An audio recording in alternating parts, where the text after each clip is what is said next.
اور ایک ایک کر کے تمام طلباء کو قتل کرنا شروع کر دے۔ نہ ہی وہ مشکور کو ایسا کوئی حکم دے سکتا تھا۔ اس بات کا احساس ہوتے ہی بابر کی بقا ان سب کے لیے کتنی ضروری تھی وہ جان گیا تھا۔ نذیر خاموشی سے اٹھا اور اس نے ہر کمرے میں جا کر کھڑکیوں کے پردے تقریباً برابر کر دیے۔ اس کام سے نمٹ کر اس نے کلاس روم کا رخ کیا۔ وہ یرغمالیوں کو تنہا چھوڑ کر بابر کی طرح مطمئن نہیں رہ سکتا تھا۔ اپنے اندر کہیں گہرائی میں وہ یہ بات بھی جانتا تھا کہ ہر شخص کے اندر بھڑک جانے کی یا تشدد کرنے کی صلاحیت موجود ہوتی ہے۔ کیسا ہی شخص ہو، کسی بھی طبقے سے تعلق رکھتا ہو، اسے تشدد کی طرف دھکیلا جا سکتا تھا۔ یہ بات بابر بھی جانتا تھا اور وہ اسے ایک ہتھیار کے طور پر استعمال کرتا تھا، مگر اس کے لیے وہ انسانی کمزوریوں سے ہمیشہ فائدہ بھی اٹھاتا تھا، خود تشدد کرتا تھا۔ وہ نہیں جانتا تھا کہ حد سے زیادہ تشدد نشانہ بننے والے کو اپنے درست اور دوسرے کے غلط ہونے کا شدت سے احساس بھی دلاتا ہے اور اس کے اندر تشدد کی خواہش بھی پیدا ہو جاتی ہے، جس کے لیے وہ کچھ بھی کرنے کو تیار رہتا ہے۔ ایسے لوگ بھی ہوتے ہیں جو تشدد کو ہنسی خوشی سہ لیتے ہیں، اف بھی نہیں کرتے۔ انہیں یہ اطمینان بھی ہوتا ہے کہ اگر زندہ رہے نا تو ہر ظلم کا بدلہ لے لیں گے۔ ان لوگوں کی نفسیات ایک ایسے اخلاقی ضابطے کے تحت کام کرتی ہے جسے بابر سمجھنے سے قاصر تھا۔ نذیر اپنی سوچوں پر خود ہی حیران رہ گیا۔ وہ حق اور انصاف کے حق میں دلائل دیتا چلا جا رہا تھا اور دوسری طرف جرم کی دلدل میں خود کو دھنساتا چلا جا رہا تھا، لیکن اس کے لیے یہ مسئلہ آئیڈیالزم کا نہیں تھا بلکہ بنیادی ضرورت کا تھا۔ اس نے دیکھا تھا کہ غربت دنیا کی سب سے بڑی سزا ہے۔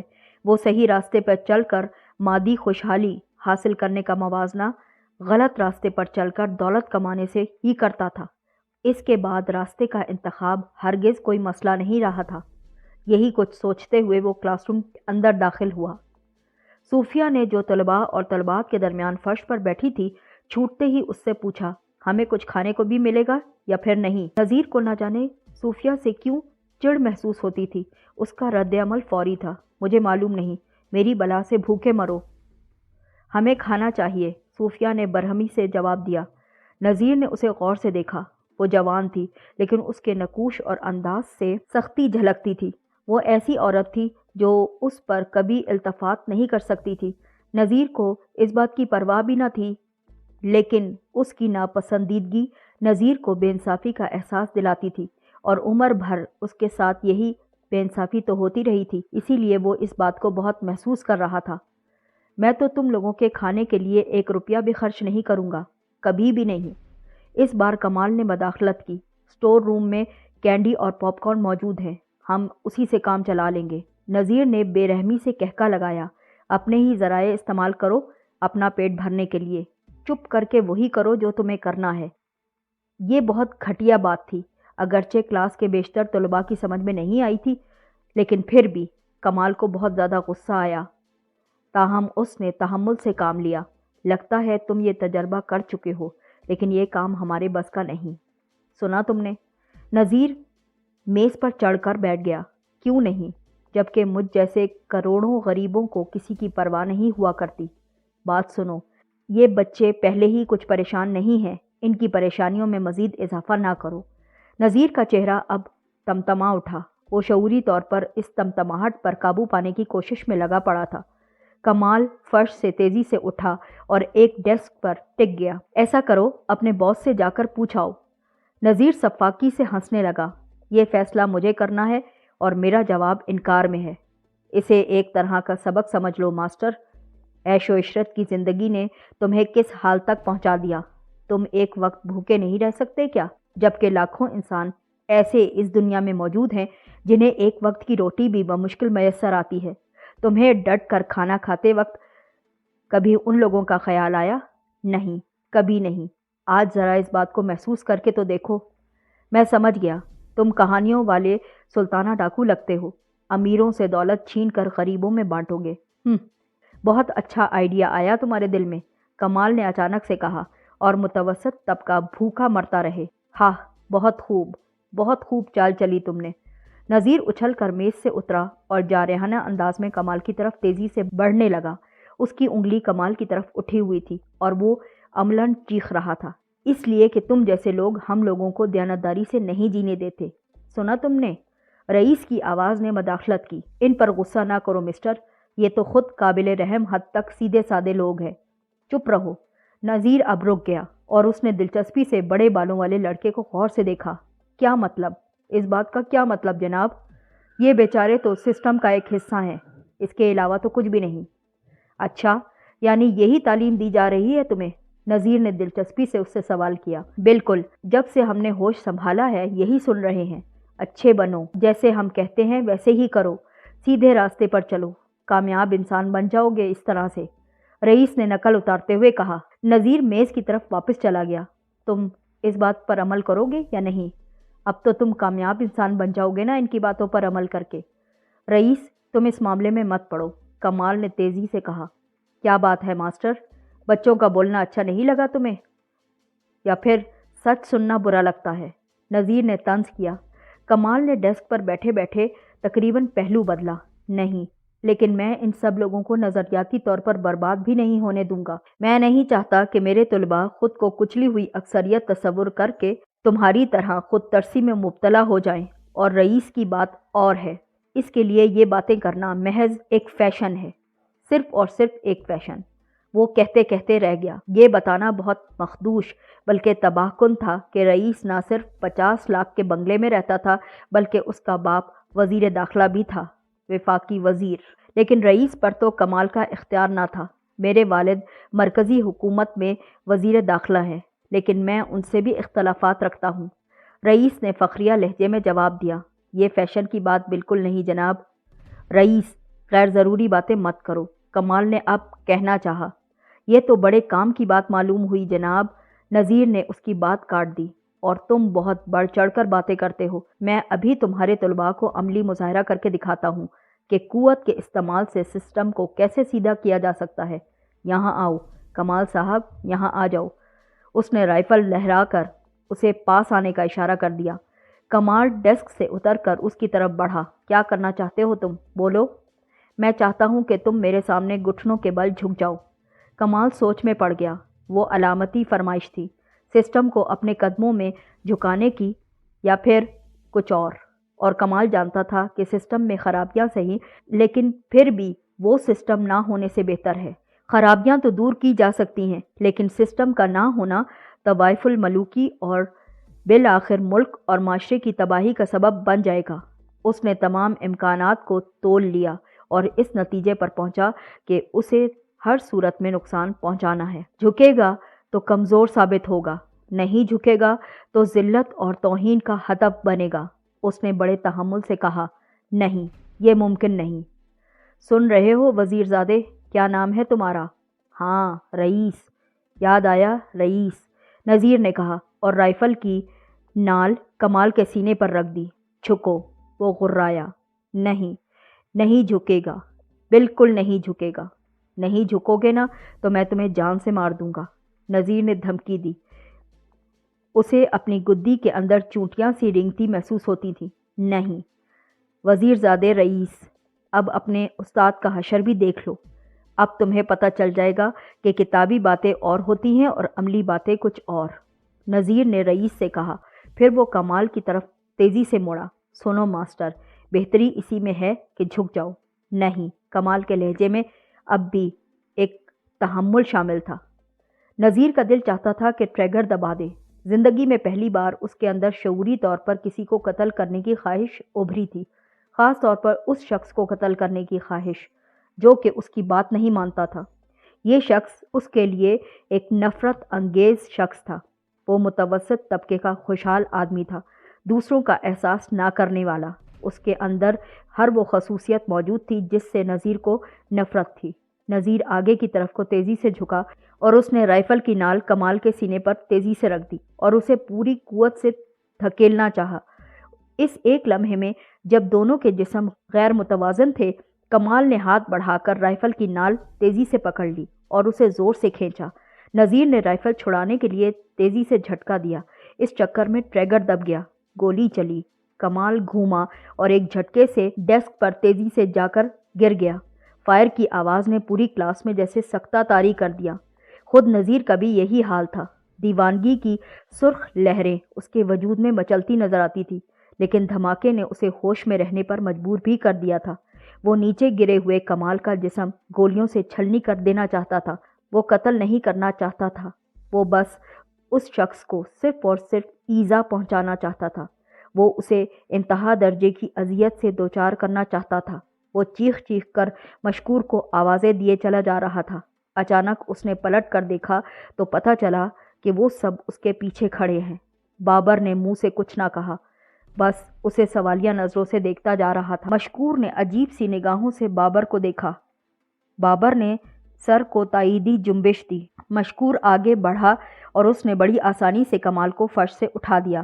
کمال کی قمیض پائیں کندھے کے پاس سے سیاہ ہو رہی تھی اور جس جگہ بازو کندھے سے ملتا تھا وہاں ایک چھوٹا سا خلا بھی بن گیا تھا جس سے ادھڑے ہوئے عضلات نظر آتے تھے اور خون تیزی سے بہتا ہوا نظر آتا تھا۔ اسے جھکاؤ، نذیر غرایا۔